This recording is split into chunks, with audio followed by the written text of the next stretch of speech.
Baik, bismillahirrahmanirrahim. Assalamualaikum warahmatullahi wabarakatuh. Selamat sore audiens sekalian. Semoga semua pada sehat di tengah pandemi ini.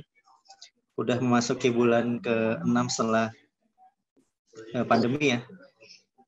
Tapi sampai sekarang masih belum menunjukkan angka membaik. Oleh karena itu, justru bukan seharusnya kita semakin memecah belah, tapi kita harus semakin disiplin dalam menjaga diri kita, keluarga kita dari pandemi ini. Sebelumnya perkenalkan, saya Afif Ajar, PIC dari Scienting. Dengan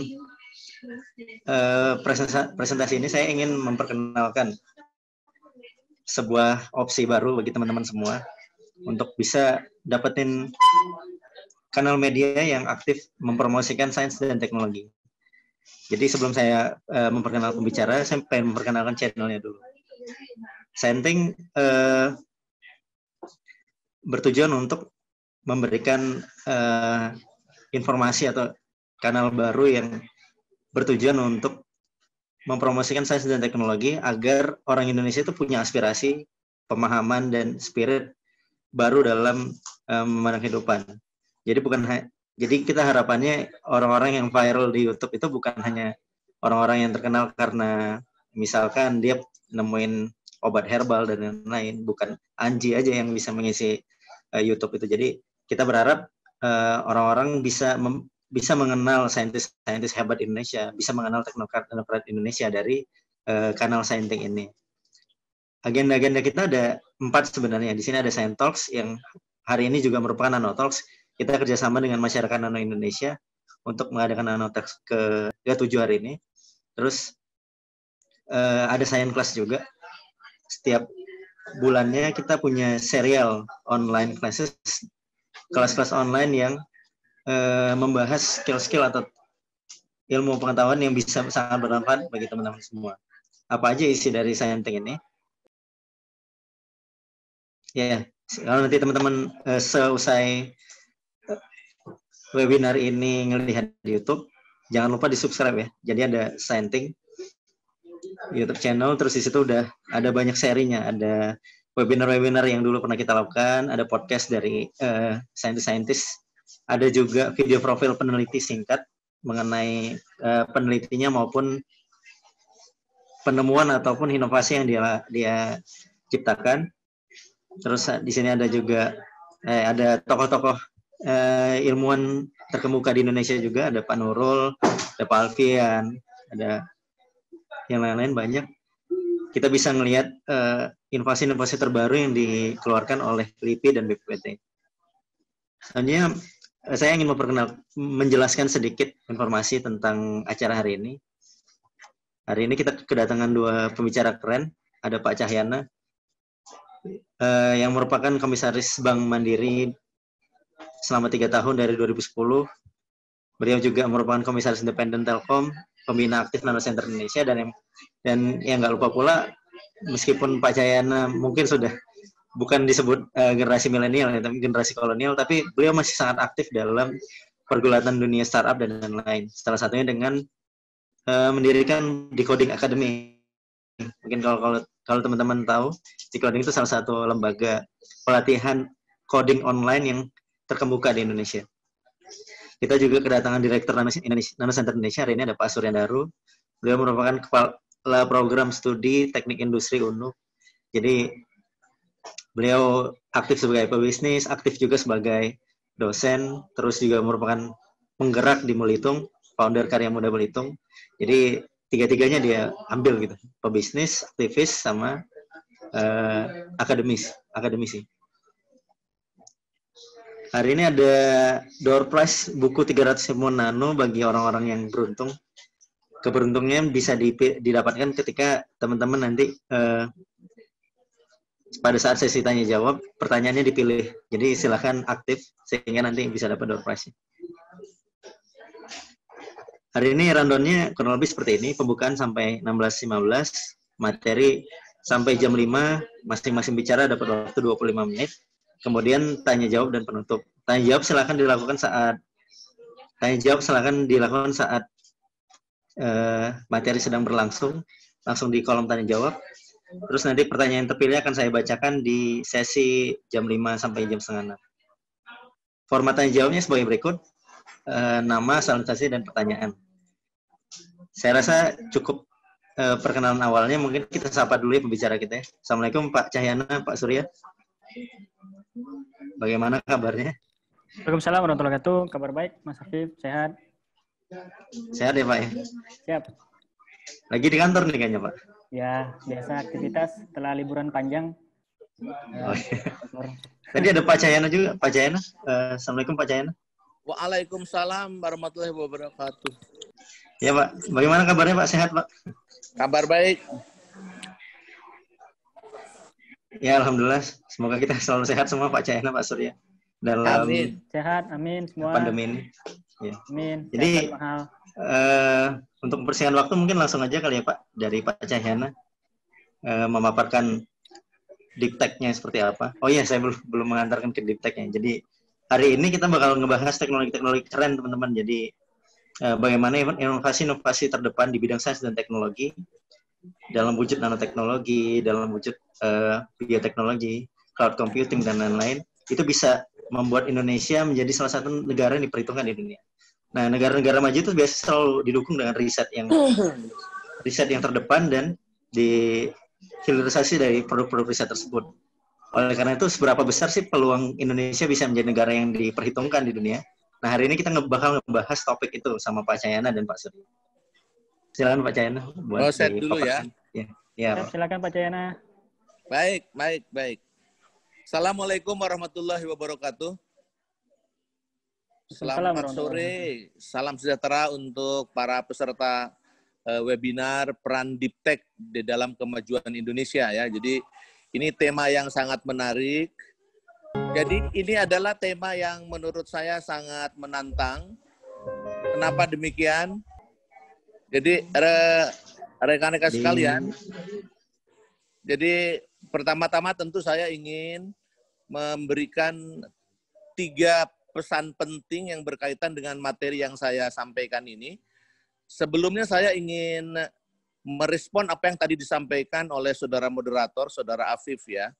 Jadi yang pertama adalah begini, kalau Indonesia ingin diperhitungkan di dalam kancah science and technology, begitu ya. Nah, kita harus mampu menciptakan ekosistem yang membuat pengetahuan dan teknologi itu menjadi sesuatu yang memang bisa tumbuh dan berkembang. Nah, momen-momen seperti ini adalah momen di mana pengetahuan dan teknologi bisa berkembang apabila momen yang kita lakukan adalah momen intelektualitas.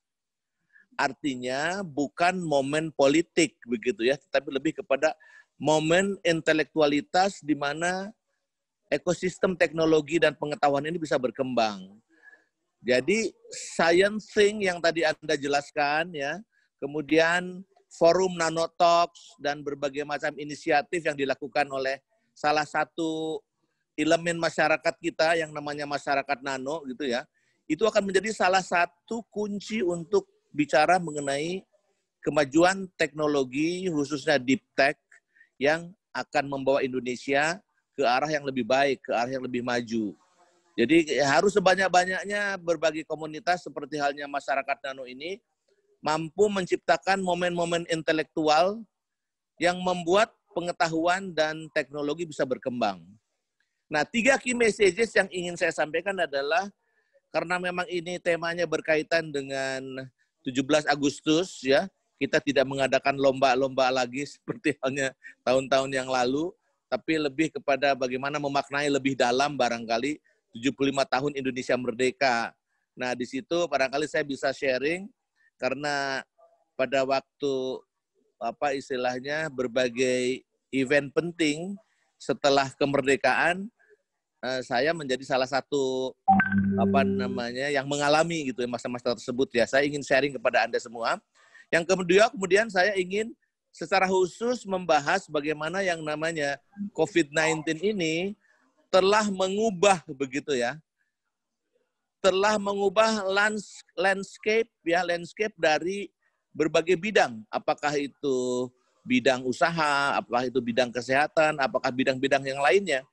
Tapi dimulai dengan krisis kesehatan, kemudian berkembang ke berbagai bidang yang lainnya. Kemudian poin yang ketiga, secara khusus saya ingin menjelaskan dan juga sharing tentang apa, mengapa, dan bagaimana caranya kita membawa deep tech ini menjadi suatu bidang yang memang akan membawa Indonesia ke arah kemajuan. Jadi 3 pesan penting itu yang ingin saya sharing kepada Anda. Mudah-mudahan sekian slide ini bisa saya sampaikan dengan baik. Lanjut, silakan. Lanjut lagi. Jadi saudara sekalian, saya ingin kembali mengingatkan ya. Jadi pada waktu 18 Agustus kita menetapkan Undang-Undang Dasar Republik Indonesia sebagai konstitusi gitu. Sebagai sebuah negara yang baru lahir 1 hari gitu ya, telah dikemukakan bahwa memang tujuan didirikannya negara Republik Indonesia ini tiada lain adalah dalam rangka 4 hal ini. Melindungi segenap bangsa Indonesia dan seluruh tumpah darah Indonesia, memajukan kesejahteraan umum, mencerdaskan kehidupan bangsa, dan turut serta di dalam ketertiban dunia berdasarkan perdamaian abadi, kemerdekaan, dan juga keadilan sosial. Jadi ada sebuah mission gitu ya. Dan kalau kita perhatikan, 1, 2, 3, 4 ini sangat meaningful. Jadi para founding person, para founding father, founding mother, karena ada 2 tokoh perempuan waktu itu juga. Jadi founding person ini sudah memberikan sebuah pemaknaan terhadap didirikannya negara Republik Indonesia ini. Jadi bukan main-main begitu ya. Jadi ini sebuah makna yang luar biasa.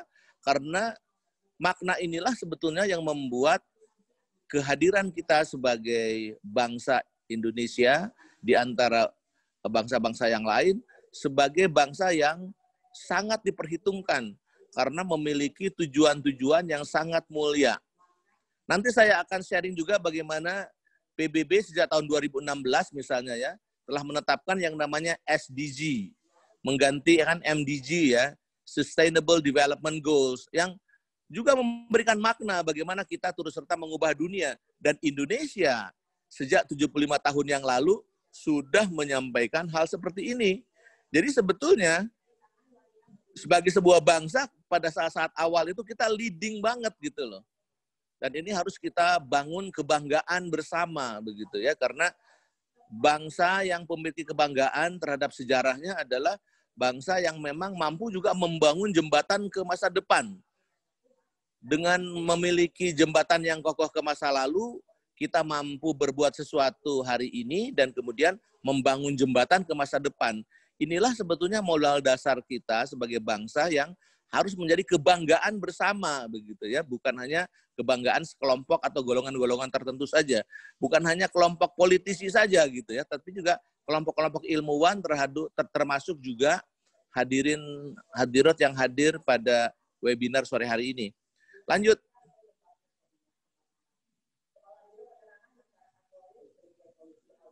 Coba kalau kita buat rentang waktu itu, saya adalah sesepuh begitu ya, karena memang saya lahir 10 tahun setelah Indonesia merdeka. Sampai dengan posisi tahun 2019 dan memasuki 2020 awal ini, saya mengalami juga masa-masa krisis itu. Jadi krisis mungkin tahun 66 pada waktu Super Semar ya, pergantian pemerintahan dari Orde Lama ke Orde Baru, barangkali saya masih SD gitu ya, SD kelas 5 begitu. Tetapi kemudian peristiwa-peristiwa berikutnya pada waktu kita bicara mengenai bagaimana yang namanya booming oil, kemudian berbagai macam bentrokan-bentrokan mahasiswa pada waktu itu ya. Kemudian era Orde Baru yang diakhiri dengan diawali dengan reformasi tahun 98, kemudian krisis 2008, 10 tahun kemudian, dan kemudian 5 tahun kemudian ada krisis lagi. Itu adalah krisis-krisis yang sebetulnya diawali dengan krisis moneter atau krisis keuangan ya, yang kemudian berkembang menjadi krisis ekonomi, kemudian menjadi krisis politik. Jadi penyebabnya itu adalah dimulai dari krisis seperti itu. Saya mengalami betul bagaimana pada waktu itu berbagai BUMN, berbagai pelaku ekonomi melakukan sebuah ikhtiar-ikhtiar yang tujuannya tiada lain adalah menyelamatkan ekonomi.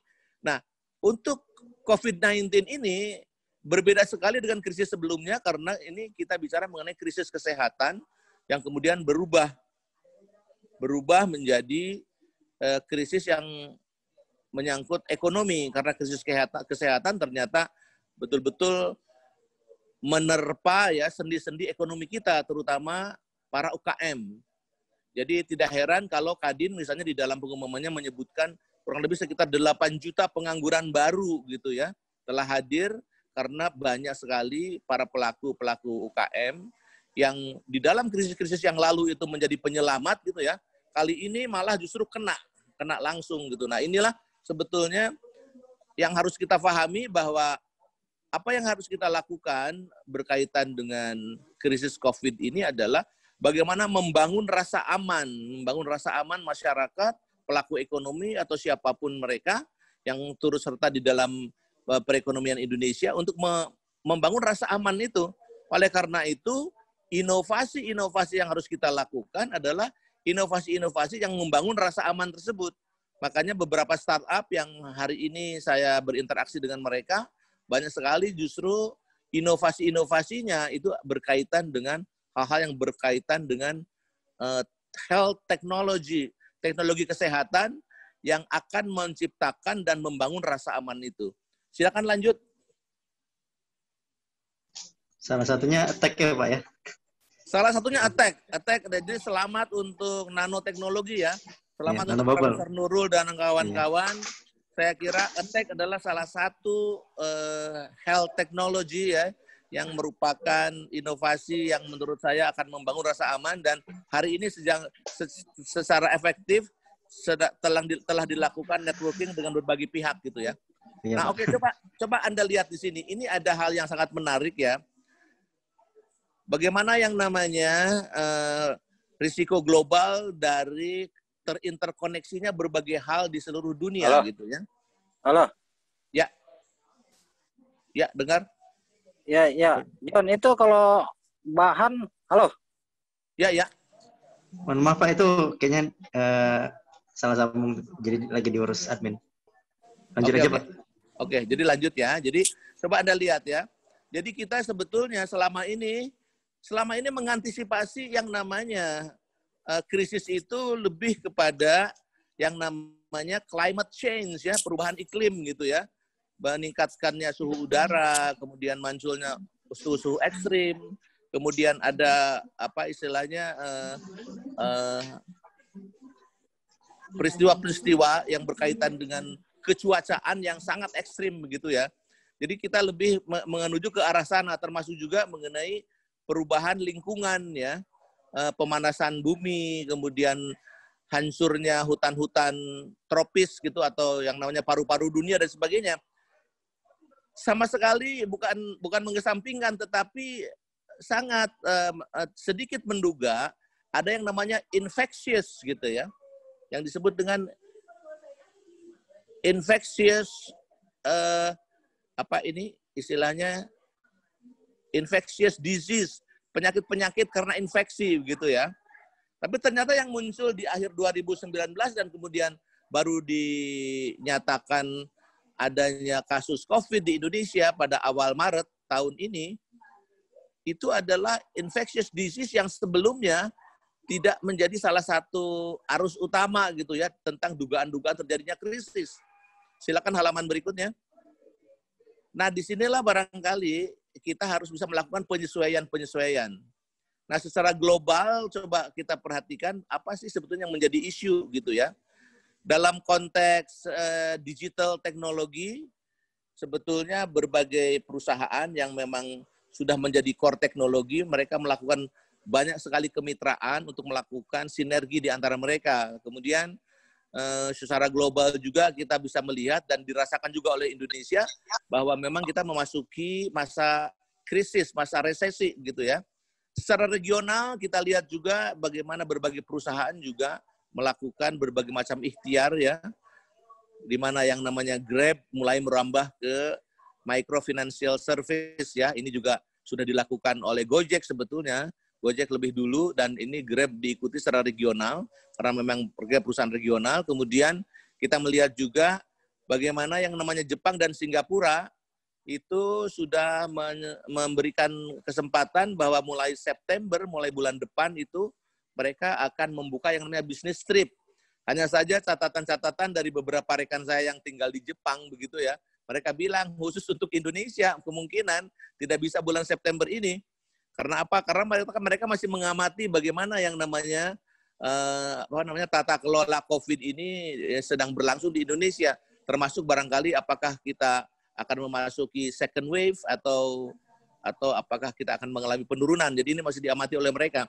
Dalam konteks Indonesia tentu kita bisa melihat bagaimana hampir 10 juta UKM itu terkena dampak dari COVID ini. Makanya Kadin mengumumkan dijelaskan tentang munculnya pengangguran baru yang jumlahnya jutaan ini. Dan ini yang harus kita respon gitu ya. Nah, saudara sekalian, tentu di balik ini semua ada peluang ya, karena memang kalau kita bicara mengenai krisis, maka di balik krisis pasti akan ada peluang-peluang juga untuk bisa melakukan banyak sekali perubahan. Lanjut.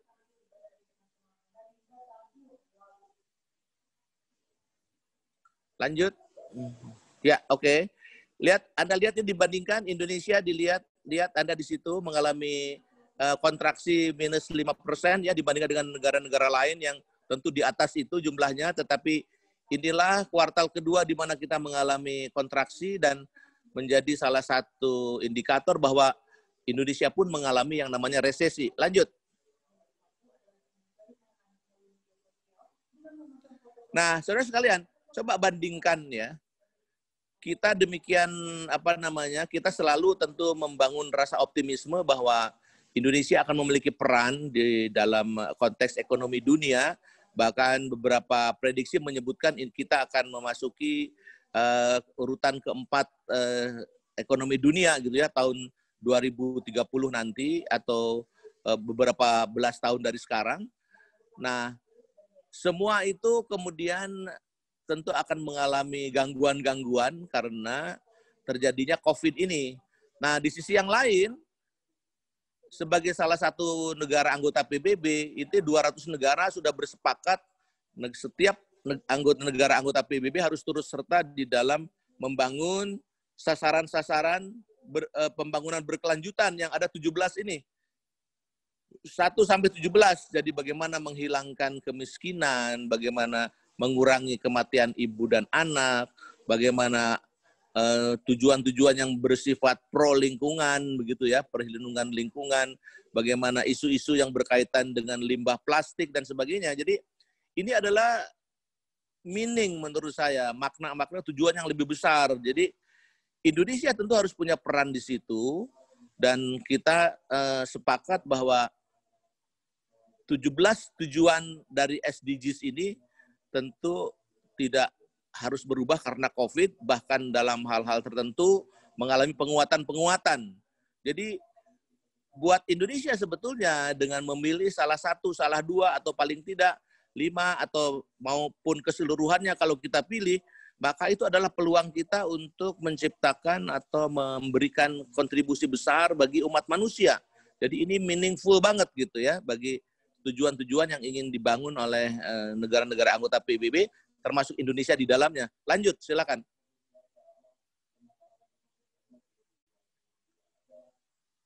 Ya. Nah, saudara sekalian, jadi SDG ini berisi 17 tujuan yang tadi disebutkan dengan 169 target ya. Memang dimulai sejak tahun 2016 sampai dengan tahun 2030. Jadi masih 10 tahun ke depan ini berlaku. Mengakhiri kemiskinan, mengurangi kesenjangan, melindungi lingkungan, ya, dan juga berlaku secara universal untuk seluruh negara. Dan jangan lupa juga siapapun kita memiliki kewajiban moral untuk mencapai tujuan dan target 2030 tersebut. Jadi ini sesuatu yang harus kita posisikan di manakah kali ini kita berada setelah mengalami kontraksi di dalam kuartal ketiga tahun ini ya, kontraksi ekonomi yang tentu harus kita perhitungkan kembali di manakah kita bisa memberikan kontribusi yang lebih bermakna begitu ya. Lanjut, masuk ke poin kedua, kita bicara mengenai bagaimana telah terjadi perubahan ekonomi karena COVID ini. Jadi ini adalah peta setelah ini bulan ke-8 ya, tetapi bulan ke-6 sejak Indonesia mengumumkan COVID ini. Lanjut. Jadi bagaimana perubahan itu? Jadi saudara sekalian, jadi inilah tantangan kita sebetulnya. Tantangan kita bagaimana 3S ini bisa kita jalankan ya. Bagaimana kita securing ya, mengamankan seluruh target-target yang berkaitan dengan tujuan kita bernegara sebagaimana yang tadi disebutkan di dalam pembukaan Undang-Undang Dasar 45. Bagaimana kita tetap survive gitu ya dalam situasi krisis seperti ini, kita harus tetap survive sebagai bangsa. Kita survive sebagai umat manusia, kita tetap survive sebagai salah satu anchor ya dari negara-negara di ASEAN begitu ya. Dan jangan lupa juga dalam konteks keindonesiaan tentu kita harus bicara mengenai Indonesia yang tetap sustain. Jadi secure, survive, dan juga sustain inilah menjadi challenge, menjadi tantangan bagi ilmuwan, bagi pengusaha, bagi pelaku ekonomi, bagi para politisi, bagi pemerintah, bagi pemegang kekuasaan. Siapapun kita sebagai warga negara harus sadar bahwa 3S ini hanya bisa kita capai melalui sebuah kolaborasi yang efektif tentu. Bukan saling menegasikan, tetapi harus saling mendukung, tentu dengan tujuan-tujuan yang tadi sifatnya positif dan meaningful ya. Next, berikutnya. Nah, tentu selalu ada istilahnya kemungkinan-kemungkinan ya dengan kejadian krisis COVID ini muncul. Halo ya. Ada potensial losers, ada yang namanya potential winners gitu ya. Yang hijau ke kanan semakin hijau tentu semakin potensial, yang sebelah kiri itu semakin merah semakin menjadi potensial loser. Tetapi kembali kalau orang-orang yang kreatif, orang-orang yang tentu berinovasi begitu ya, walaupun disebutnya sebagai peluangnya adalah sebagai potensial loser, tetapi tetap saja tentu akan menciptakan nuansa-nuansa optimisme apabila kita mampu merespon dengan tepat begitu ya. Kalau kita diam terhadap keadaan ini barangkali benar kita akan menjadi the losers begitu ya. Tetapi kalau kita berbuat sesuatu, berinovasi, bahkan potensi yang sifatnya tadi akan negatif itu dibangun dengan optimisme akan menjadi potential winner seperti halnya yang terjadi di sebelah kanan ya. Salah satunya adalah yang berkaitan dengan digital. Kenapa digital secara khusus tadi disebutkan ya. Lanjut. Nah, saudara sekalian, ini ada riset yang dilakukan oleh SBM ITB beberapa waktu yang lalu yang menyebutkan bahwa perusahaan-perusahaan digital ini insya Allah setahun ke depan masih mampu bertahan begitu ya. Masih mampu bertahan dalam setahun ke depan. Ada 48%. Walaupun sebagian kecil diantaranya 10% yang akan bertahan 3 bulan. Sangat tergantung ini. Ini hasil research ya. Ada yang bertahan 3 bulan, ada bertahan 3-6 bulan. Ada yang bertahan 6-12 bulan, kemudian ada yang bertahan di atas 1 tahun yang warna hijau itu. Nah, tentu harus kita lihat bagaimana sebetulnya berbagai perusahaan digital ini bisa bertahan ya. Jadi perusahaan-perusahaan yang basisnya adalah e-commerce, karena memang orang sekarang ini tidak berbelanja ke mall karena dilarang masuk mall, justru orang jualan secara online makin laku begitu ya. Jadi pertumbuhan makin meningkat. Makanya tidak heran kalau 4 sektor yang selalu tumbuh ini dalam situasi krisis begini. Sektor pertanian tumbuh di atas 12%, sektor ICT ya, telekomunikasi dan komunikasi tumbuh 9% gitu ya. Kemudian ada juga yang berkaitan dengan sektor keuangan dan juga sektor kesehatan itu masih bertumbuh begitu. Sementara sektor-sektor yang lain menurun ya. Lanjut. Nah, ini adalah peluang nih. Pandemik itu menciptakan peluang khususnya untuk ICT sektor ya, karena memang telah terjadi sebuah pergeseran di mana orang mungkin work from home ya, orang kemudian berbelanja dari rumah, orang stay at home sehingga memunculkan istilah stay at home economy gitu ya. Gara-gara orang stay at home jadi orang belanjanya juga online, beli makanan online, pertemuan online, kemudian juga bandwidth barangkali orang membeli payload lebih banyak dan seterusnya. Jadi memang ada bidang-bidang yang mau tidak mau karena memang bergeser, mau tidak mau dia tetap tumbuh dan menciptakan peluang-peluang baru begitu ya. Lanjut. Nah, saudara sekalian, jadi di era krisis COVID ini yang paling kita harapkan adalah bagaimana kita tetap bertahan. Tadi disebutkan secure, survive, dan sustain begitu ya. Bagaimana kita mampu bertahan atau kita memiliki tingkat resiliensi ya, tingkat ketahanan yang mapan, yang cukup itu, kalau kita mampu memahami bagaimana experience kita masa lalu, tadi saya sebutkan bagaimana sejak tahun 45 sampai dengan tahun 2019, perjalanan panjang kita sebagai bangsa, kita mampu gitu ya memahami bagaimana experience yang lalu dan kemudian dengan pengetahuan dan teknologi, kita bisa melakukan prediktif analisis termasuk di dalamnya adalah perspektif. Bagaimana mengkombinasikan antara experience dan perspektif ke depan inilah sebetulnya yang akan mampu menciptakan ketahanan ataupun resiliensi. Kalau kita bicara mengenai perspektif ini, tentu kita bicara apa yang disebut dengan deep technology. Deep teknologi inilah sebetulnya menjadi salah satu kunci juga bagaimana kita bisa melihat berbagai hal kemungkinan-kemungkinan yang terjadi di masa depan dan kita melakukan inovasi yang sangat dalam dan melihat bagaimana kemanfaatannya. Halaman berikut, silakan. Nah, ini adalah satu grafik yang dibuat ya sehubungan dengan ditemukannya vaksin-vaksin di beberapa negara ya. Jadi di situ ada masa misalnya memang vaksin hari ini sedang dalam proses uji klinis di kita tahap ketiga begitu ya. Di Jawa Barat bahkan pimpinan-pimpinan pemerintahan, Pak Gubernur, Pak Kapolda, Pangdam dan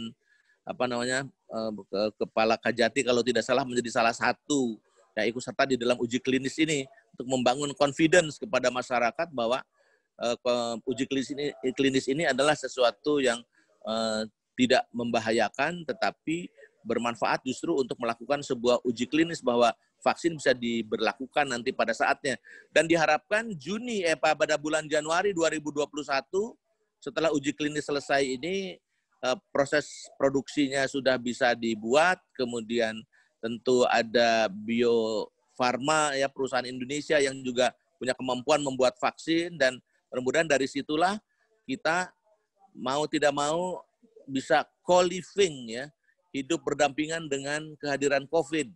Karena kita sudah mudah-mudahan uji klinis ini berhasil dan vaksinnya bisa disebarkan kepada masyarakat.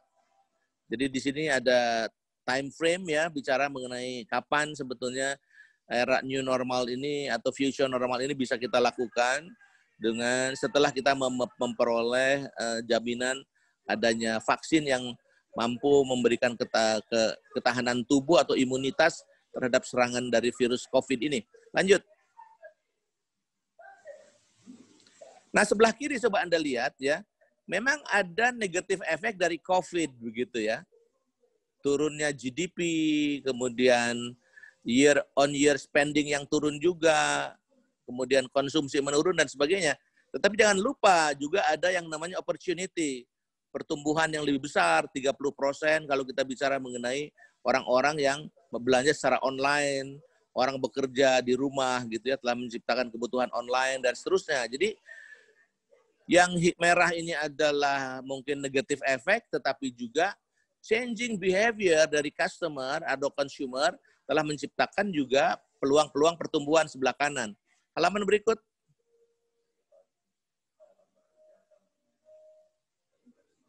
Nah ini juga sama, bagaimana yang namanya COVID-19 ini telah mampu mempercepat proses digitalisasi ya. Jadi e-health berkembang, saya dengar bagaimana yang namanya Halodoc itu meningkat secara tajam gitu ya, traffic maupun juga transaksinya. Kemudian juga micro lending juga meningkat, kemudian tentu ada yang namanya digital penetration, di mana karena orang-orang bersekolah tidak lagi secara tatap muka, tetapi melalui pembelajaran jarak jauh, dan ini menjadi sebuah fenomena baru ya, menjadi mengadaptasi kebiasaan baru dengan proses pembelajaran jarak jauh ini. Termasuk di dalamnya tentu adalah e-commerce. Lanjut, halaman berikut. Agak dipercepat ya. Nah, masuk ke poin ketiga ini mengenai what, why, and how is deep tech, begitu ya. Langsung halaman berikut. Nah, jadi kita harus melakukan apa yang disebutnya penggalian lebih dalam terhadap teknologi. Dan kemudian teknologi tidak hanya sekedar teknologi, gitu ya, tetapi teknologi yang mampu memberikan makna terhadap memberikan kemanfaatan bagi umat manusia, begitu. Jadi deep teknologi bukan hanya bicara mengenai high tech, tapi bicara mengenai bagaimana kita memaknai sebuah perkembangan teknologi yang mampu menciptakan kemanfaatan bagi umat manusia. Jadi ini tidak hanya sekedar bicara high tech. Nanti saya akan jelaskan bagaimana perbandingan dengan high tech, begitu ya. Halaman lanjut, halaman berikut. Nah, jadi coba lihat di sini kalau kita bicara mengenai deep teknologi, betul-betul kita bicara mengenai teknologi yang sangat-sangat substansial, begitu ya. Termasuk juga teknologi yang advance di situ ya. Inovasi-inovasi dalam bidang teknologi yang mau tidak mau tentu akan memakan waktu di dalam proses R&D-nya. Memang sangat memerlukan waktu lama untuk dikomersialisasikan, begitu ya. Kadang-kadang membutuhkan juga mungkin investment yang lebih banyak. Tetapi jangan lupa, underlying-nya adalah intellectual property. Karena sekali ini ditemukan dan kita tahu kemanfaatannya, apalagi dalam skala global, maka disitulah ada peluang. Dan ini menjadi salah satu strong competitive advantage. Sebagai sebuah bangsa, kalau kita mampu melakukan berbagai macam inovasi yang basisnya deep technology, ini menjadi salah satu kunci bagaimana kita membangun daya saing kita sebagai sebuah bangsa ya. Lanjut. Jadi deep tech versus high tech di sini. Jadi yang namanya teknologi yang berkaitan dengan deep technology di sini, ini adalah sesuatu yang memang fokusnya betul-betul secara sangat jauh dan sangat dalam. Jadi kita high tech hanya bicara mengenai narrow band gitu ya, dari sebuah persoalan bisnis atau persoalan industri gitu. Tetapi kalau kita bicara deep tech adalah bagaimana kita memberikan delivery ya, deliver sesuatu yang memang sangat-sangat dibutuhkan dan memiliki time horizon yang jauh lebih panjang.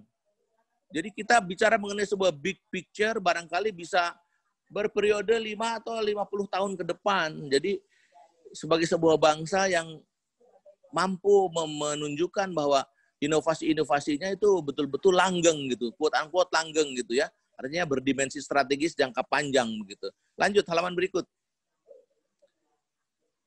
Nah, ini bagaimana deep tech itu membuka peluang. Jadi ini coba Anda lihat berbagai macam hal kemanfaatan bagi umat manusia. Persoalan-persoalan yang berkaitan dengan social atau political change ya. Social climate change disebutkan di sini juga, tetapi coba Anda lihat keadilan sosial, bicara mengenai view itu singkatan dari food, energy, and water gitu ya. Bagaimana inovasi-inovasi di dalam bidang pangan, di dalam bidang energi, di dalam bidang air begitu ya. Itu akan sangat memiliki makna ke depan, termasuk biosecurity dan tadi sudah disebutkan oleh saudara moderator tentang attack ya yang diciptakan oleh nanoteknologi gitu ya. Bagaimana nanobubble mampu berinteraksi atau memberikan membunuh yang namanya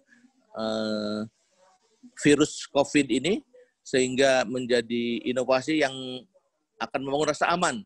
Karena dia adalah membersihkan udara, kalau peralatan tersebut ditaruh di sebuah ruangan atau di pesawat begitu ya, di kereta api, di MRT begitu ya, orang tahu oh ternyata udara di sekitar situ sudah disedot dan sudah dibersihkan oleh yang namanya attack itu. Mudah-mudahan ini dalam seminggu ke depan ini inovasi-inovasi ini sudah selesai karena sedang dalam proses pengujian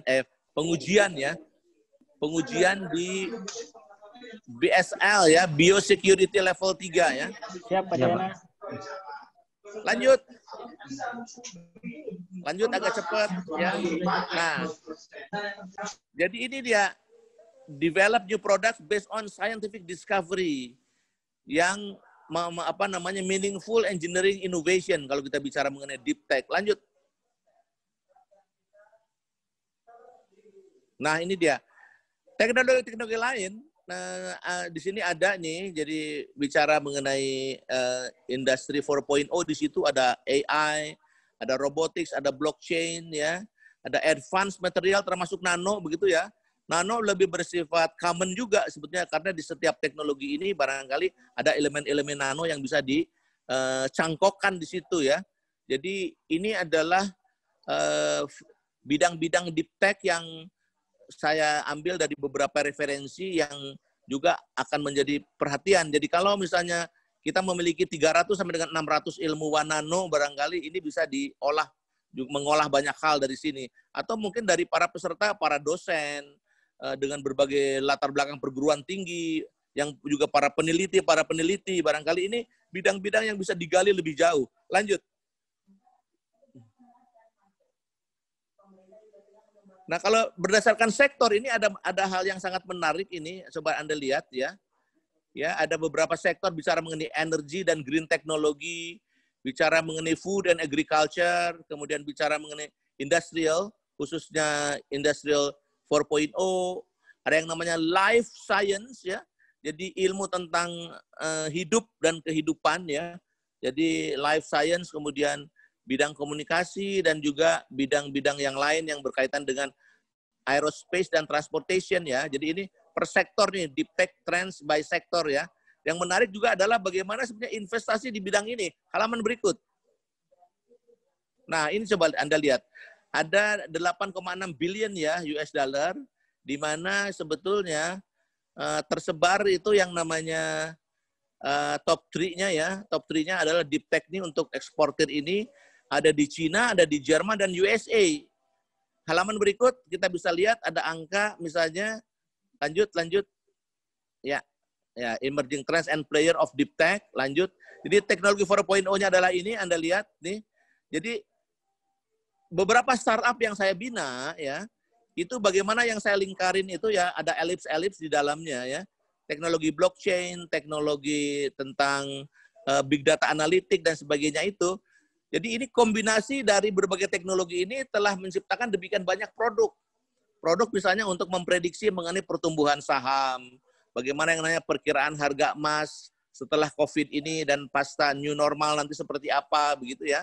Jadi dengan teknologi big data analitik itu mereka bisa menciptakan engine-engine yang mampu memprediksi ke depan bagaimana sebuah bidang atau perkembangan dari berbagai transaksi, berbagai bidang gitu ya. Jadi ini saya alhamdulillah involved di beberapa startup yang memang mengerjakan hal seperti ini. Jadi bisa memahami kenapa mereka demikian optimis, karena memang pemanfaatan teknologi ini menjadi sesuatu yang lebih mature. Jadi maturity-nya menjadi terjaga begitu. Lanjut.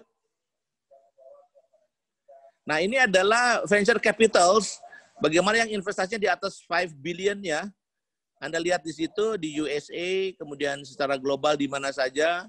Kemudian ada juga di Europe, di tempat lainnya gitu ya. Ini ada beberapa inovasi-inovasi berbagai perusahaan yang intinya adalah bagaimana riset di bidang deep tech ini telah juga mampu menarik investor-investor, venture capitalist untuk bisa bergabung dan ikut investasi di dalamnya. Lanjut, next.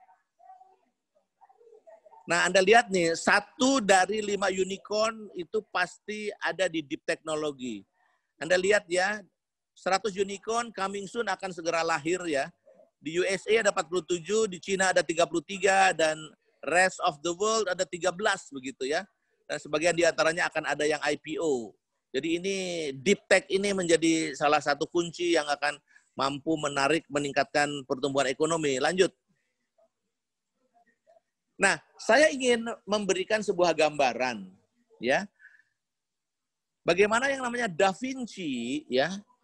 Leonardo da Vinci itu beliau adalah seorang inventor sebetulnya, seorang inovator sebetulnya.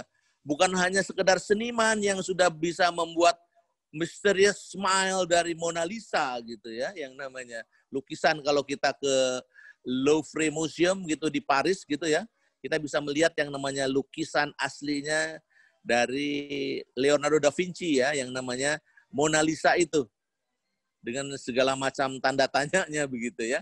Tapi bukan hanya beliau, bukan hanya sekedar bicara meniluk, beliau itu adalah telah menciptakan kurang lebih sekitar 44.000 desain. 14.000 diantaranya survive gitu ya. Dan hari ini 2.500 diantaranya rancangan-rancangan beliau itu bagus. Oke ya, jadi nah saudara sekalian, bagaimana Da Vinci itu di abad ke-21 ada Da Vinci yang lain. Next, halaman berikut. Nah, ini dia. Da Vinci abad ke-21 itu adalah Elon Musk ya. Dengan roketnya, dengan Tesla-nya, dan kemudian Steve Jobs dengan Apple dan segala macamnya. Coba kita lihat lebih lanjut. Nah, ini coba lihat. Space Shuttle sama Falcon itu coba lihat. Bagaimana biayanya? Kalau yang namanya $18.000 itu per kilogram ya, bisa diangkut biayanya, tetapi Falcon itu hanya 2.720, lebih efisien gitu ya. Coba halaman berikut, kita bicara mengenai Tesla. Ini coba lihat, Anda lihat. Tesla adalah electric car, dia menjadi game changer, mengubah segala sesuatu. Industri mobil menjadi berubah, coba lihat. Tesla hanya diperkirakan laku cuma 192.000 unit, sementara jutaan unit yang namanya GM, General Motor dan Ford, begitu digabungkan menjadi satu, tetap yang namanya valuasi perusahaannya atau market capitalization-nya lebih tinggi Tesla. Padahal yang dijual sedikit ya. Jadi ini luar biasa nih Tesla ini. Inilah salah satu karya dari Da Vinci abad ke-21 yang namanya Elon Musk. Lanjut. 2 slide terakhir ya. Key takeaways-nya saudara sekalian dari apa yang saya sampaikan itu. Jadi yang pertama adalah kita harus selalu bicara mengenai 4C ini. Jadi memahami dan memperlakukan bagaimana yang namanya deep tech ini, fahami 4C-nya. Bagaimana kontennya, bagaimana konteksnya. Konteksnya apa? Apakah bagian dari SDG atau bukan begitu ya? Apakah jadi yang lebih bermakna atau tidak? Comprehend. Jadi memahami dari makna dari kehadiran sebuah deep tech. Dan kemudian tentu bagaimana caranya kita committed action agar supaya deep tech bisa kita lakukan. Jadi langkah 4C inilah yang saya ingin ajak kepada saudara sekalian. Dan sampai kita kepada slide yang terakhir. Silakan, slide yang terakhir adalah ini. Jadi setelah Anda ketemu dan ngobrol tentang deep tech ini, itu adalah pilihan Anda. Jadi choice ya, choice. Apakah kita akan melanjutkan tidur kita, atau kita akan bangun dan kemudian mengejar mimpi kita agar supaya deep tech betul-betul menjadi salah satu karakter dari bangsa ini.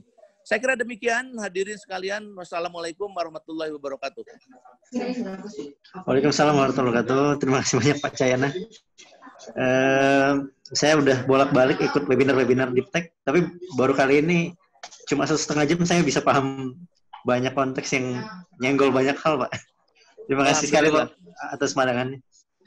Saya sering ditanyain orang soal deep tech, apaan deep tech. Saya biasanya agak sulit Pak menjelaskannya. Tapi dengan pendekatan Pak Cayana adalah teknologi yang kita gali lebih dalam dan punya makna yang mendalam. Itu rasanya lebih menjelaskan dibanding apapun. Yes. Ya mungkin kita lanjut dulu Pak ke Pak Surya nih. Sebelum nanti ke sesi tanya jawab, silakan Pak Surya. Baik. Ya, Assalamualaikum warahmatullahi wabarakatuh. Selamat sore, salam sejahtera untuk kita semua. Semangat selalu di kondisi COVID, tetap apalagi sebagai anak muda. Kesempatan kali ini yang saya hormati kepada Pak Cahyana, kepada tim dari Nanotalks, dari Scienting ya, dan juga para peserta dari berbagai instansi, latar belakang.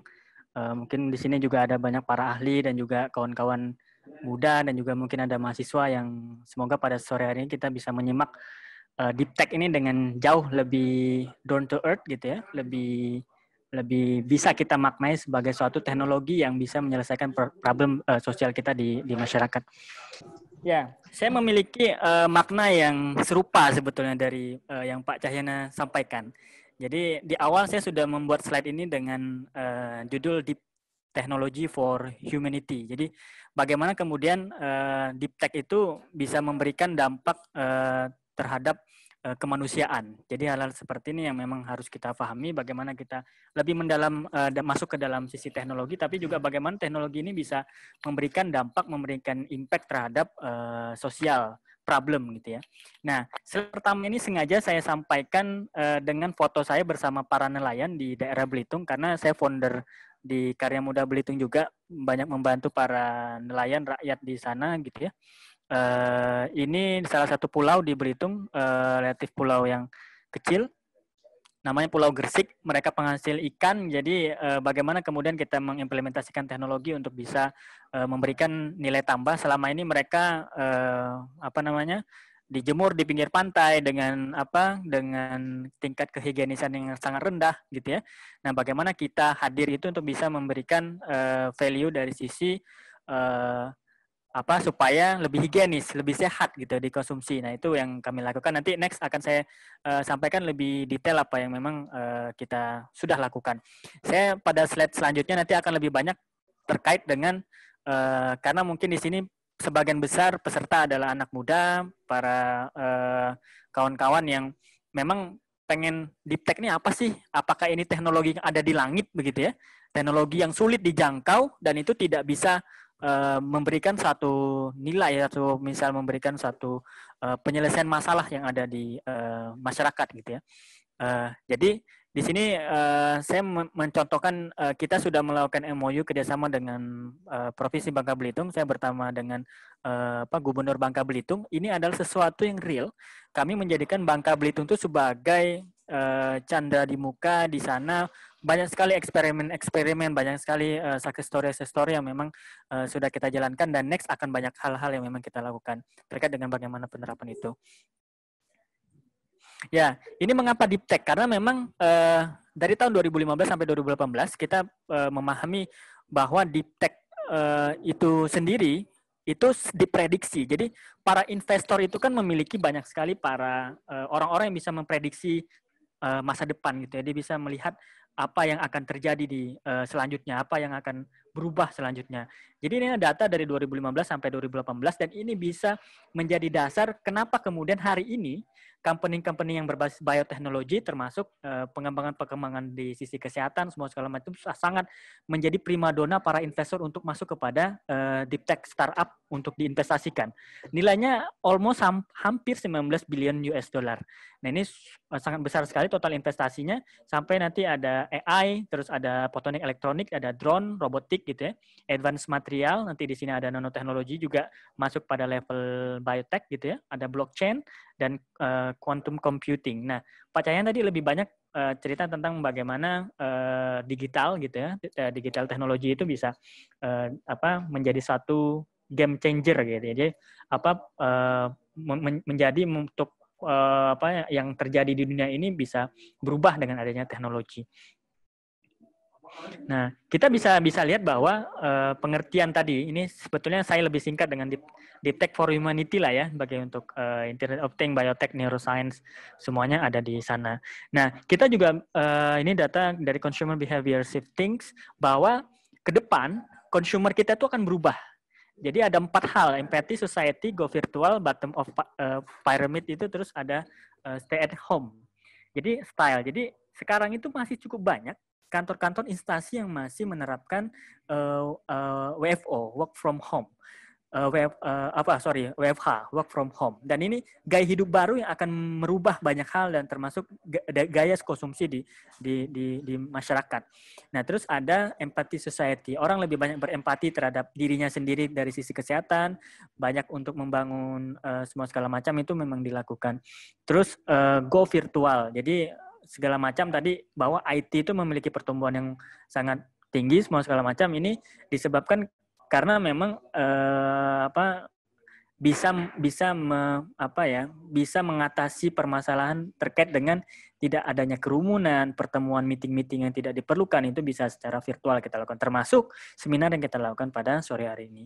Next, ini di bottom of pyramid, ini mengacu pada bagaimana Maslow yang ada itu terkait dengan puncak ini bergeser gitu ya. Yang awalnya orang pada ini kemudian masuk kepada sesuatu yang sifatnya lebih ke hal-hal yang pokok, mendasar, makanan, kesehatan, keamanan jiwa.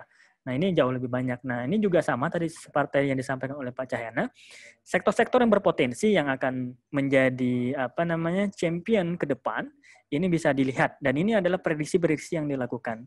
Ini sumbernya dari Decoding the Economic of COVID-19, dan terus ini adalah analisis dampak industri, bagaimana kemudian sektor-sektor industri yang saat ini, kalau kita di Belitung, di daerah saya di Belitung itu, hampir hotel itu kemudian pada era mungkin pemerintah menerapkan new normal ini, sejak di bulan Agustus kemarin itu hotel-hotel di Belitung udah mulai dibuka.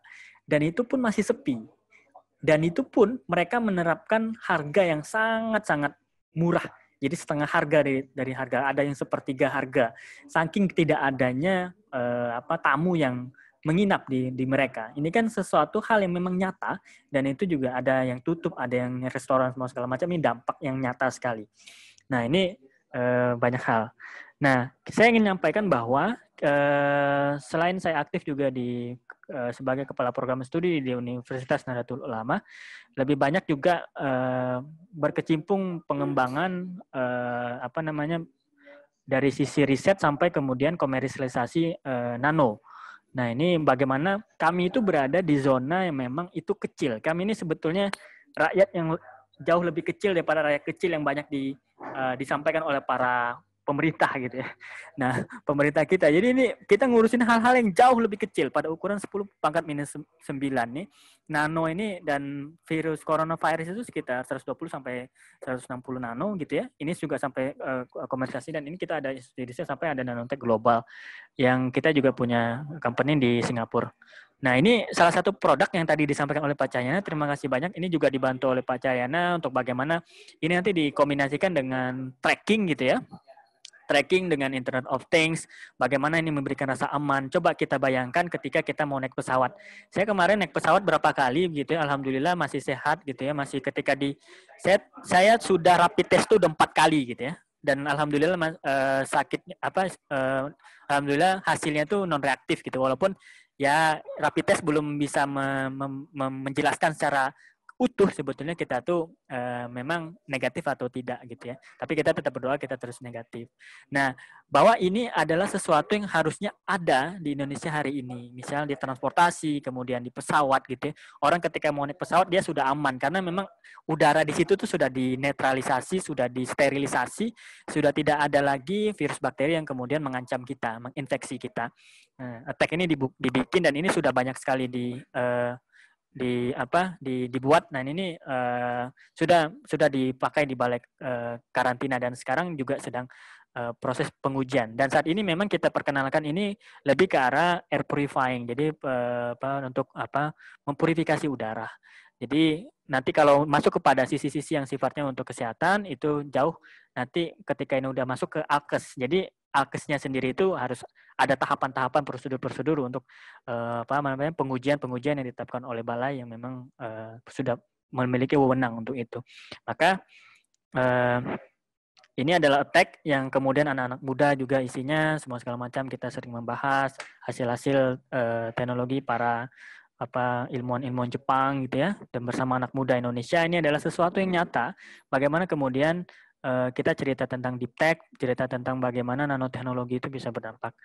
Nah, ini juga produk-produk ini yang produk-produk kemarin lah ya, ini masker bla bla bla, ini juga yang ketika masih langka gitu kan, kita termasuk yang supply ke Lemonilo gitu kalau mau tahu, segala macam, terus ini propolis untuk kesehatan. Nah, ini juga kegiatan-kegiatan kemarin kita juga ada bantuan, juga kolaborasi dengan PBNU, dengan Darut Tauhid, semuanya kita support lah banyak hal. Nah, ini juga bagaimana kita menyiapkan formula itu sebetulnya sesuai dengan WHO. Ini juga untuk kesehatan, bagaimana suplemen imunitas ini membantu kita. Jadi saya juga selalu mengantongi propolis, tapi dalam bentuk udah mode spray gitu ya. Kita gunakan setiap saat ketika kita perjalanan, kemanapun bertemu dengan orang gitu ya. Jadi ya walaupun kita memang sudah mulai harus berinvestasi terhadap kesehatan. Kita sudah mulai harus bisa mengeluarkan sedikit pengeluaran terkait dengan itu, karena memang kesehatan hari ini mahal ketika kita sudah terkena gitu ya, yang semoga tidak gitu. Nah ini memang penting kita lakukan. Nah ini sudah juga ada POM TR-nya semuanya, imunitas. Nah apa sih yang memang kita lakukan? Bagaimana kemudian Diptek itu bisa memberikan satu terhadap humanity tadi ya? Bagaimana kemudian kita kemudian mengembangkan hasil-hasil lebah gitu ya, propolis madu itu bisa menjadi serum kecantikan. Ini sedang proses BPOM juga sama. Terus ini ada lagi produk lada, ini sudah keluar POM TR-nya, jadi sudah keluar dan kita proses, dan ini memang jadi yang pertama. Nah ini banyak hal yang memang kita lakukan di Bangka Belitung, termasuk misal pengembangan untuk udang. Ini sudah langsung, dan saya ingin menyampaikan contoh-contoh yang real yang memang sudah kita lakukan dan sudah berjalan begitu kan, dan sudah diimplementasikan. Dan ini bukan ilmu yang ada di langit yang tidak bisa kita capai gitu ya, dan anak muda nggak bisa gitu ya untuk gabung dan apa segala macam. Dan kita memang menciptakan platform, nanti akan saya sampaikan bagaimana kemudian ini bisa dikembangkan bersama. Nah kemudian ini kita membuat ikan asin yang tadi itu seperti ini. Mohon maaf. Nah, ikan asinnya itu kita namanya dengan fishbox.id. Ini kemarin teman-teman muda ini saya kasih saran gitu ya, segala macam. Dan mereka ternyata bisa bergerak sendiri dan bisa mengembangkan. Ternyata anak muda itu bisa secara kreatif menamai produknya, membuat Instagramnya. Bisa dilihat di Instagramnya di fishbox.id itu ada mereka bagaimana membranding ulang ikan asin dengan sangat elegan, bagus gitu ya, dengan harga yang terjangkau, dengan teknologi yang itu baik gitu ya. Nah ini juga mereka lakukan, dan mereka memproses itu secara steril. Nah ini kan sesuatu yang baru, bagaimana anak muda itu kemudian masuk pada sisi sosial di masyarakat, yang itu harganya anjlok, murah, kemudian dengan Anda ini mereka membeli ikan asin di nelayan itu dengan harga 20% lebih tinggi daripada yang dibeli oleh tengkulak yang lain. Walaupun memang saat ini jumlahnya itu tidak banyak gitu ya, karena memang kita memilih produk yang terbaik. Jadi nelayannya sendiri diajarkan bagaimana membuat suatu flow produksi dari awal sampai akhir, sampai mulai produksi itu untuk higienis. Nah ini bagaimana peran pemuda, bagaimana kami juga di Karya Muda Belitung itu melakukan hal-hal seperti ini. Nah, bagaimana juga produk-produk suplemen kesehatan, potensi-potensi yang ada di lokal kita, jeruk kunci atau jeruk gitu ya, misal lemon apa itu, kita jadikan sesuatu yang itu kemudian bisa dikonsumsi oleh masyarakat kita gitu ya. Ini sangat penting ya. Nah, nutrisi pangan. Jadi termasuk sektor pangan, pertanian, perikanan itu akan sektor yang akan tumbuh ke depan, karena memang manusia tidak akan pernah lepas gitu dengan kebutuhan pokok seperti itu. Nah, manusia kemudian menghemat dari misal pembelian yang masuk ke kebutuhan tersier. Nah, ini kita udah mulai masuk ke sana. Nah, ini nanobubble nih, ini kegiatan-kegiatan yang dilakukan oleh tim gitu ya. Teman-teman ini sangat luar biasa nih, makanan-makanan asli di daerah kita seperti ini yang saya tunjukkan, ketam udang ini ya, udang lipan, udang cakrek ya kalau orang bilang di sana, itu menjadi komoditi yang bisa menjadi global gitu ya. Yang bisa ini sektor-sektor yang memang langsung kepada sektor-sektor yang berdampak kepada masyarakat, menciptakan lapangan pekerjaan, padat karya ini, dan ini ditambahkan dengan adanya teknologi untuk meningkatkan produktivitas. Nah, ini contoh potensi laut nih ya. Jadi awalnya tuh bisa dilihat seperti ini ya. Jadi ini sangat tidak terlihat higienis ya. Jadi ada cukup banyak ibu-ibu segala macam duduk bersama nyusun-nyusunnya entah bagaimana gitu ya. Nah ini, dan juga tidak ada alasnya. Kita kunjungan waktu itu di pulau tersebut dan bagaimana merubah itu dengan lebih baik ini Karya Muda Belitung, dan ini selama ini dikeringkan seperti ini. Nah ini kemarin kita disupport oleh Kedubes Jepang juga beberapa hal ini, dan ini kita kembangkan. Dan jangan berpikir bahwa jadi anak muda susah nih Pak kita ini. Nah enggak, modal ini cuman kita lah gitu, modalnya diri kita bikin proposal, kita usulkan, ketika ada pengusulan kita tuh, makanya Karya Muda Belitung tuh sudah ada akta notaris, semuanya harus kita audit keuangan, semuanya kan kita perbagus kan. Di Karya Muda Belitung, ini kawan-kawan muda ini ternyata cukup banyak kawan anak-anak muda di Belitung. Nanti bisa dilihat di websitenya belitungmuda.com. Nah di belitungmuda.com itu adalah komunitas yang memang kita dirikan dan saya diamanai kawan-kawan menjadi chairman, menjadi ketua di sana. Dan banyak tuh program-program kemarin baru dari World Bank gitu ya. Hari ini nanti terdekat kita akan bersama dengan PPI Turki untuk mengembangkan desa binaan di Gunung Riting. Itu Gunung Riting itu desa yang sangat kecil di Belitung. Nah, ini peran pemuda dan bagaimana nanti ya ini juga mau ngobrol dengan Pak Cahyana bagaimana ini internet ini bisa masuk nih Pak Cahyana di sana gitu ya, nanti butuh nih support nih anak-anak muda yang memang butuh ruang dan ranah kontribusi.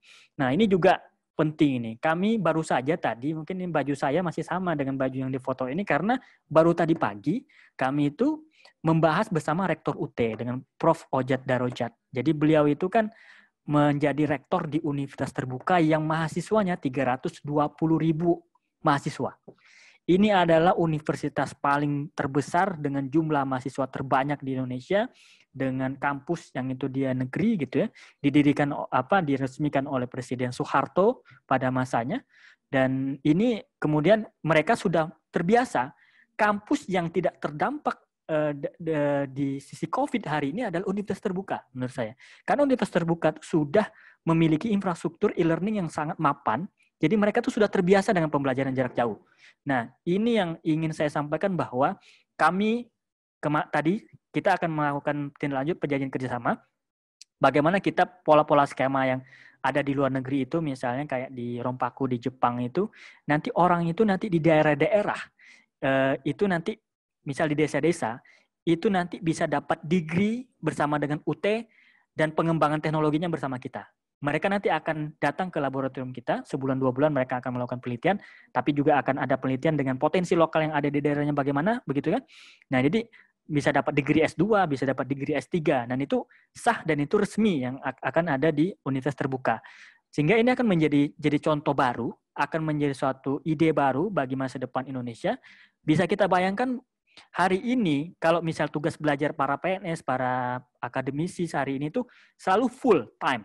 Sehingga mereka tidak aktif di institusinya. Contoh misalnya di kantor desa, di pemerintahan desa. Mereka ada staf di pemerintahan desa, kemudian di pemerintahan desa mereka dikirim untuk tugas belajar. Otomatis dia tidak lagi bekerja di pemerintahan desa tersebut. Nah, bagaimana kita hadir di sini adalah, misalnya di daerah tersebut, desa itu ada desa perikanan. Nah, nanti dia akan membuat menjadi ahli perikanan, master ahli food engineering atau misal fishery, misalnya engineering, segala macam. Nanti dia akan belajar di kita pengembangan satu produk-produk yang memang itu khusus untuk mengatasi problem di sosial di masyarakat.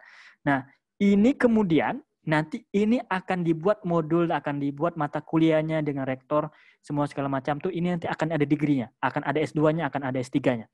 Dan kami sudah melakukan ini, mulai melakukan ini, kita punya startup namanya Scooters.com.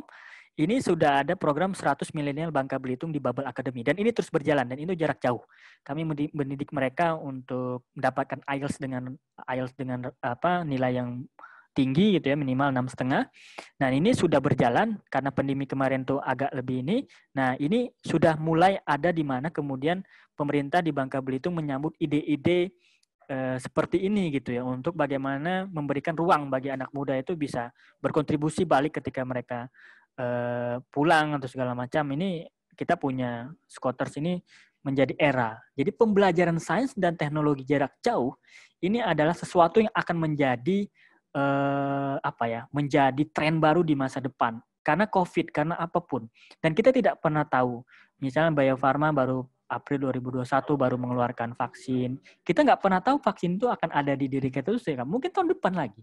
Dan kita tidak akan pernah tahu kapan itu semua segala macam. Hari ini dengan adanya kenormalan baru, dengan adanya kenormalan baru dalam makna adalah kebiasaan baru tadi, dengan adanya cara-cara baru tadi, walaupun ini menjadi debatable di masyarakat, tapi pada intinya bagaimana kita menyikapi itu tuh jauh lebih penting. Bagaimana cara kita menyiapkan kondisi COVID ini. Makanya kami berkomunikasi dengan Rektor UT, karena UT ini menurut saya adalah mereka sudah punya kantor perwakilan 39 di seluruh Indonesia. Mereka sudah punya itu. Hanya tinggal nanti dia masuk ke desa-desa, nanti akan kita bikin program Saintek. Desa ini misal potensinya laut, desa ini potensinya gunung, desa ini biodiversity-nya ini, desa ini tambang, desa ini misalnya emas di Papua, desa ini misalnya di daerah ini dia batu bara, dia ini semacam itu bisa kita lakukan. Jadi industri-industri itu nanti, nah tidak banyak kampus yang mengakomodir itu karena selalu harus full time, harus misal tatap muka selalu dan bagaimana proses pembelajarannya itu. Nah, ini yang akan menjadi solusi ke depan. Jadi UT sendiri merupakan kampus yang besar. Tadi kita sudah berkunjung bersama dengan Pak Rektornya dan beliau sangat tertarik gitu ya. Dan ini akan kita tindak lanjuti dan ke depan ini akan menjadi. Nah, Nano Center Indonesia sendiri ini kita sedang bangun, ini bukan sedang ya, tapi sudah, dan ini platform yang bagaimana mengkolaborasikan para teknopreneur muda dengan para peneliti. Ini 300 ilmuwan nano dan kita memprovide ada cukup beberapa hal yang nanti akan membuat anak muda itu membuat startup. Ini juga yang tadi kita lakukan kepada universitas terbuka. Nanti itu bisa dari mulai pendidikan, mulai riset sampai kemudian dia komersialisasi berimpact kepada desa-desa. Coba kita bayangkan ada berapa banyak desa di Indonesia yang nanti akan memiliki sarjana-sarjana baru. Dan mereka juga memiliki dana-dana desa yang digunakan untuk pengembangan dan ini akan menjadi sangat besar sekali. Nah, ini adalah millennial story yang dilakukan dari sejak 2018 kami dengan Kalbe Pharma, dengan para kolega-kolega kami di luar negeri gitu ya. Ini dengan di Jepang ada Teijin Limited Jepang gitu ya, kekunjungan ke salah satu mitra pabrik kami, juga ini pengembangan di sekolah tinggi di perikanan, juga kerjasama dengan Wita, ini juga dengan Ibu Sri Mulyani, di Indigo waktu dulu ya, tapi sekarang ini sudah bertransformasi menjadi Nano Bubble yang sudah memenangkan Grab Incubator menjadi winner, kemudian juga wirausaha mandiri the best of the best, jadi yang terbaik dari semua yang terbaik. Nah ini yang ingin saya sampaikan ini juga almarhum Prof. Dr.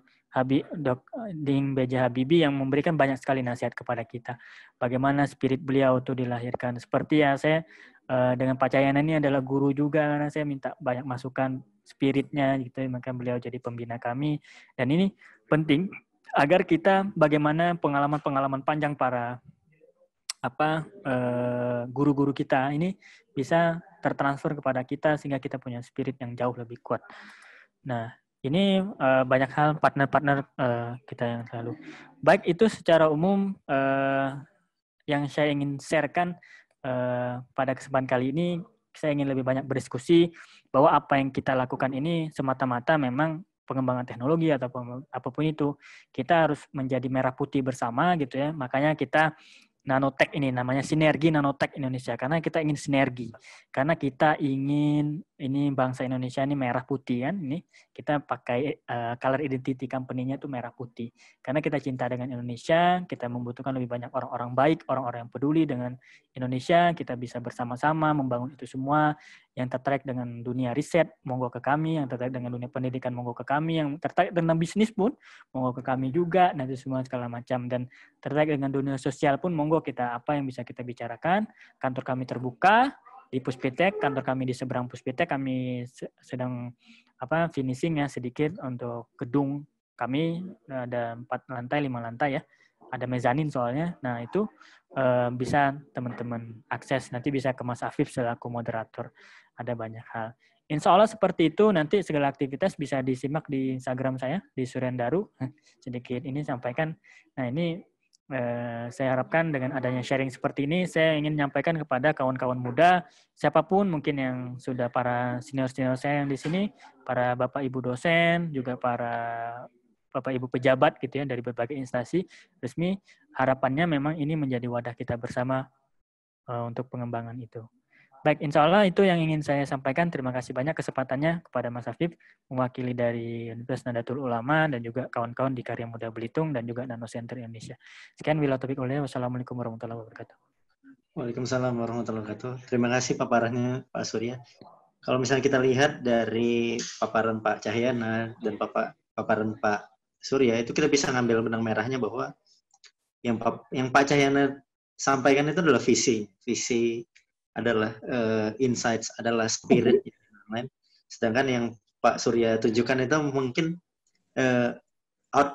output dari visinya, output dari spirit yang sudah dijelaskan mengenai betapa pentingnya deep tech agar membuat Indonesia bisa jadi negara yang diperhitungkan. Dan lumayan lama ya paparan dari pematerinya, dan menurut saya semuanya benar-benar on point, benar-benar konkret. Apa yang Pak Surya tunjukkan, apa yang Pak Cahyana sampaikan bisa langsung relatable dengan apa yang Pak Surya sampaikan. Terus kita masuk ke sesi tanya jawab nih. Ada 2 pertanyaan, Pak. Ada 4 pertanyaan, maaf. Ada 4 pertanyaan. Tapi saya coba rangkum yang saya pilih, terus nanti sekalian langsung dijawab aja, Pak ya. Pertama, pertanyaannya adalah bagaimana cara menghadapi dampak COVID-19 ini terhadap kompetensi capaian pembelajaran di Indonesia, khususnya sains dan teknologi. In short, kayak ketika COVID ini kan proses pembelajaran tuh jadi berubah, jadi jarak jauh, dan pasti ada inefisiensi di situ. Kira-kira gimana caranya supaya kita bisa tetap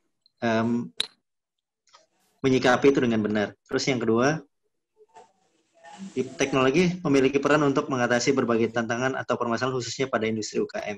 Strategi apakah yang harus dilakukan agar mampu beradaptasi untuk menghadapi lompatan teknologi tersebut sehingga produk bisa bersaing. Jadi yang pertama soal pendidikan, yang kedua tentang UKM, Pak. Gimana kita bisa menyikapi dampaknya dengan benar. Mungkin Pak Surya dulu kali. Monggo Pak Cahyana kalau mau menyampaikan pandangan. Surya, mangga. Surya duluan, silakan. Baik, terima kasih Pak Jayan. Jadi, makasih Mas Afif dan terima kasih khusus kepada Pak Tatang Suryana ya. Namanya mirip Pak. Ya, orang Sunda kayaknya, Pak. Ya, Suryana. Suryandaru. Nah, ini pertanyaan dari Bandung, Mbak. Dari Bandung. Siap. Oh ya, dari Bandung. Ya, mertua saya dari Sumedang, Pak. Ya, Pak Tatang, makasih. Jadi ini kayaknya tadi cukup inline dengan presentasi yang saya siapkan ya, terkait dengan kita berkolaborasi dengan universitas terbuka. Ini adalah sesuatu yang memang akan kami persiapkan, Pak.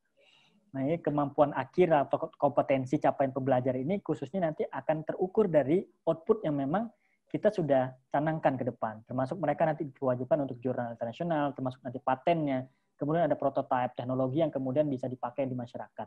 Nah, ini kan sesuatu yang real yang memang harusnya itu menjadi capaian pembelajaran kita. Jadi orang manusia tersebut itu bisa secara praktikal, dia bisa memahami bagaimana ilmu pengetahuan pendidikan itu bisa membuahkan sesuatu yang sifatnya real dan konkret, bisa berdampak kepada masyarakat yang tidak mengawang-awang gitu pembelajaran itu. Nah, makanya tadi kita dengan Rektor Universitas Terbuka, beliau sangat senang sekali dengan adanya ini karena memang beliau masih menganggap mereka punya 4 fakultas yang paling banyak mahasiswanya itu adalah